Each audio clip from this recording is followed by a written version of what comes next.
আসসালামু আলাইকুম দর্শকবৃন্দ। আসলে আমি কখনোই আপনাদেরকে বলি নাই যে আমার ভিডিওগুলো শেয়ার করেন, কিন্তু আপনাদের কাছে দুই হাত এখন অনুরোধ করে একটা কথাই জানাচ্ছি যে এই ভিডিওটা অন্তত শেয়ার করেন, কারণ এটা হচ্ছে একটা সামাজিকমূলক কাজ। দেখেন আমাদের জপ্পাকান্দি গ্রামের একটি গোরস্থান, এই গোরস্থানটা এই যে এই সাইডে দেখেন কী পরিমাণে নোংরা হয়েছিল।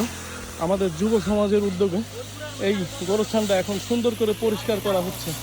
আসলে প্রত্যেকটি এলাকায় বা প্রত্যেকটি গ্রামে একটা করে গোরস্থান আছে। এই গোরস্থানগুলো আসলে পরিষ্কার পরিচ্ছন্ন রাখা কিন্তু আমাদের এই যুব সমাজেরই একটি অংশ বা একটি কাজ। কারণ আমাদের দেখা দেখে আমাদের ভবিষ্যৎ প্রজন্ম শিখবে আমাদের কাছ থেকে। এই কথাটা মাথায় রেখে আমাদেরই আসলে এগিয়ে আসা উচিত এই ধরনের সামাজিক কাজে। দেখেন এখন কত সুন্দর লাগতেছে, আর আগেতে এই যে জোর জঙ্গলে পরিপূর্ণ ছিল।